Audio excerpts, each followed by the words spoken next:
Hello, this is part 5 of the sequences and series topic, and in this video we are looking at geometric series. So last video we saw what a geometric sequence looks like. A series, remember, the only difference is that we're adding all the terms. And so if we have a geometric series with n terms, what's the sum going to be?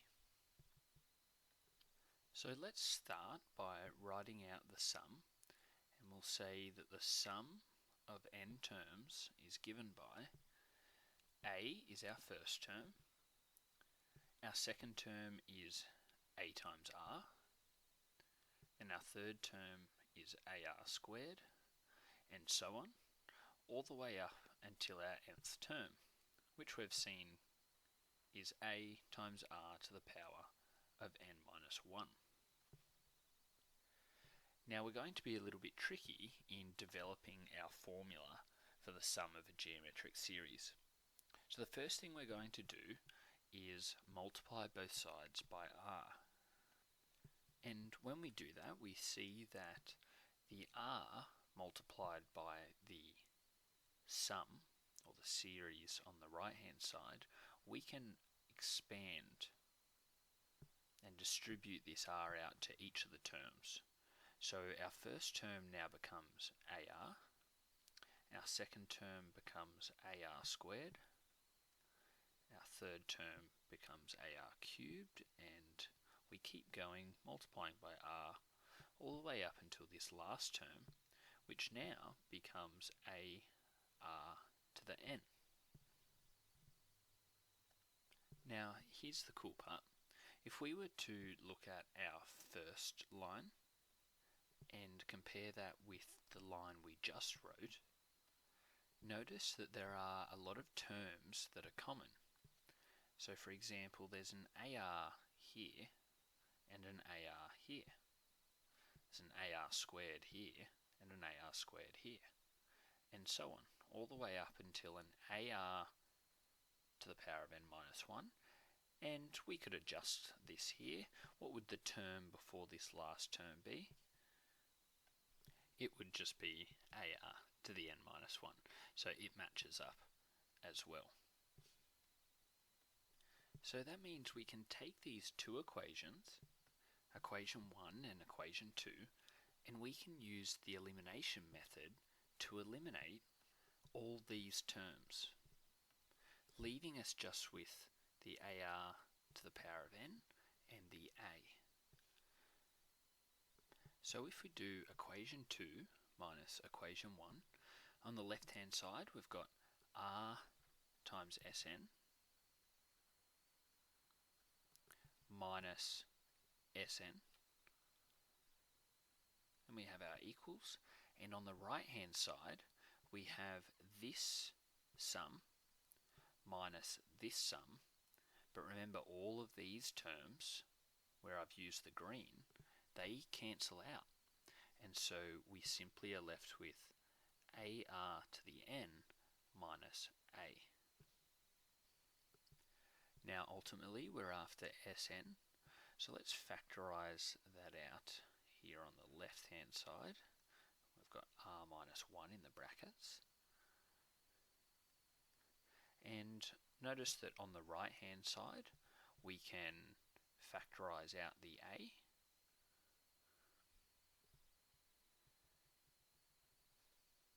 and we'll also at the same time divide through by this r minus 1.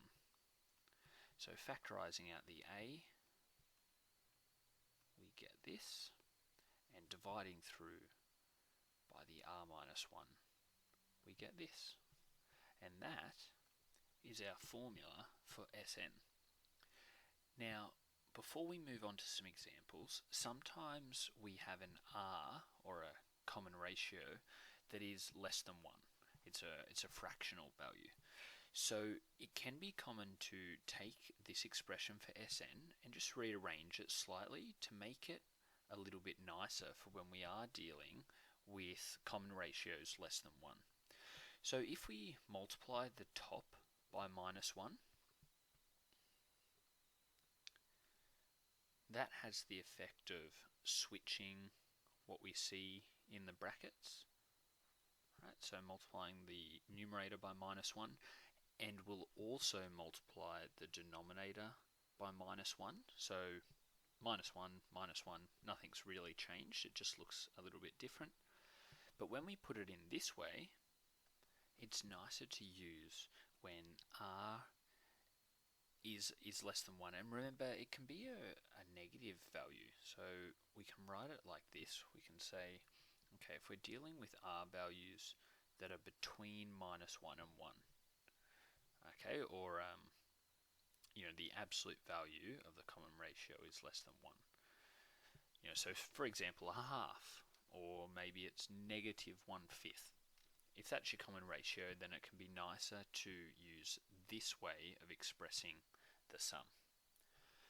Okay, so after that proof and getting to our final expression for the sum of a geometric series, let's do some examples. Number 1. Find the sum of the first 10 terms of the series 3 plus 12 plus 48 and so on.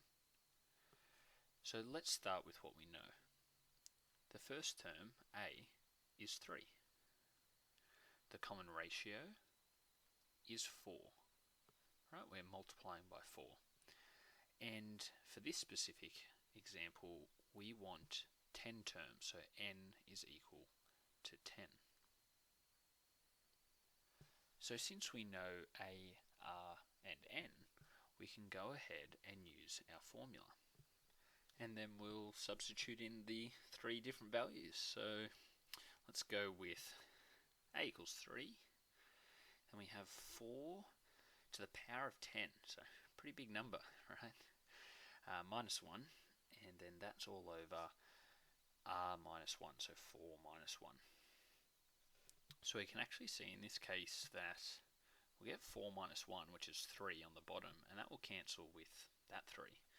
So all we've got to do is work out what's 4 to the power of 10 and subtract 1. When we do calculate this, we get, like I said, a big number.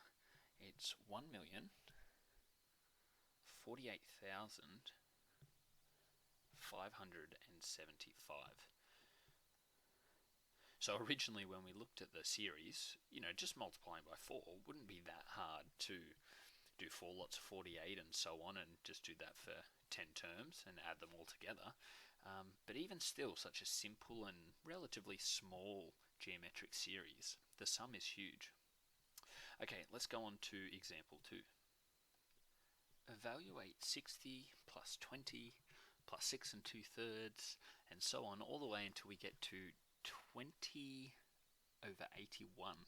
Okay, so let's write down what we know. We can see our starting point is 60, so a equals 60, and hopefully you can see the r value, right? We're multiplying by 1/3, right? 20 over 60 simplifies to 1/3.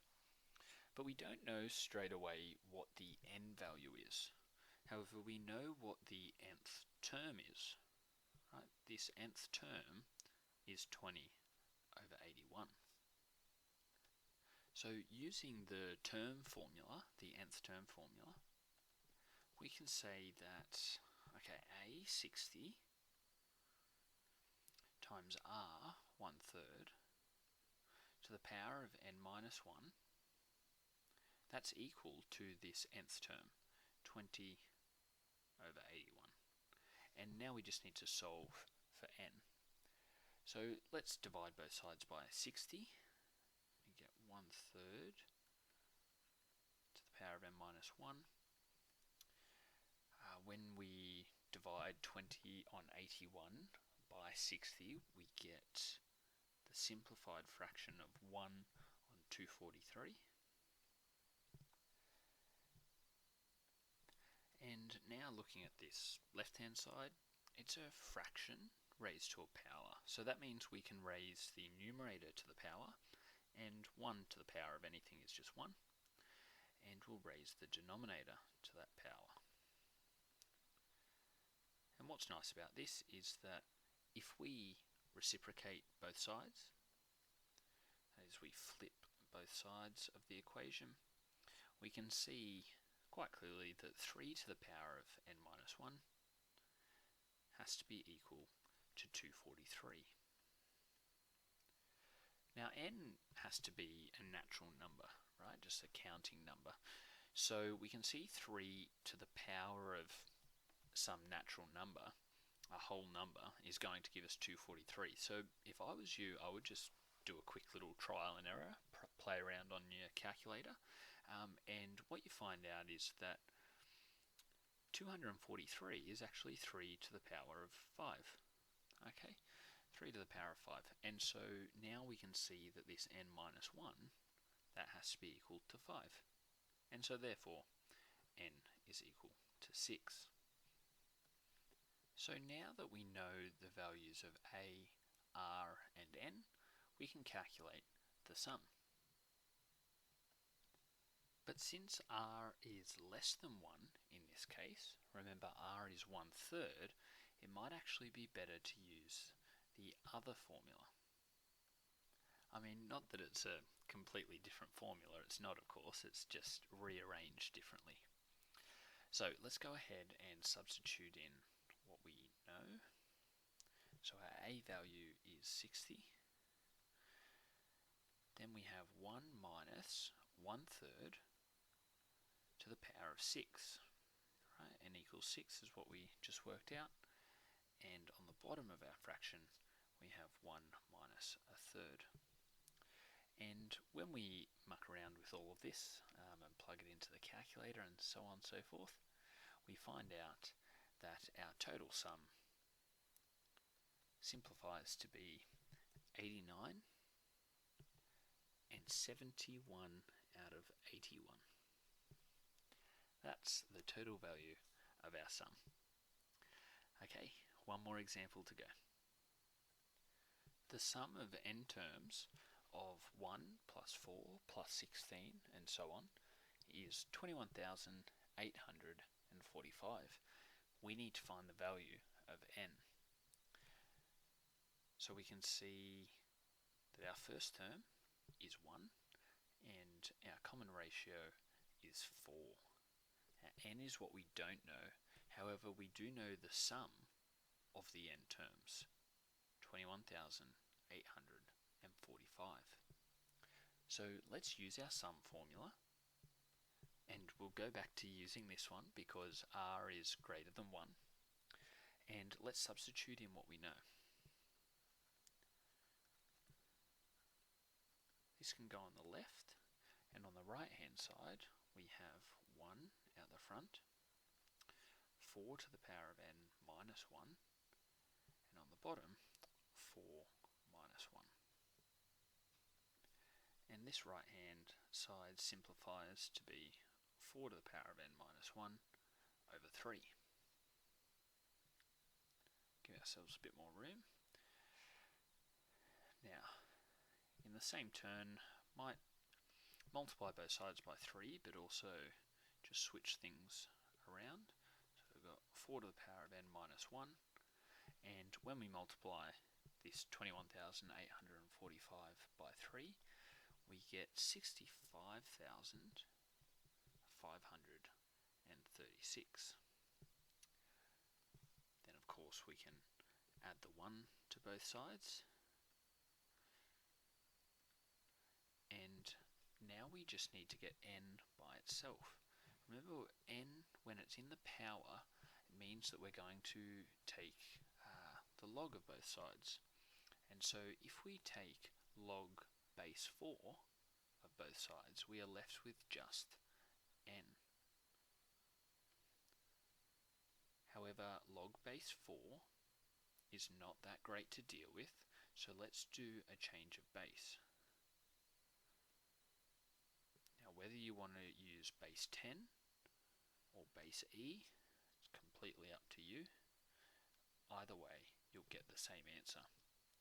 And when we work this out, we actually find that this becomes exactly 8. So n equals 8, meaning that 8 terms give a sum of 21,845. And that finishes off our third and final example. Great work.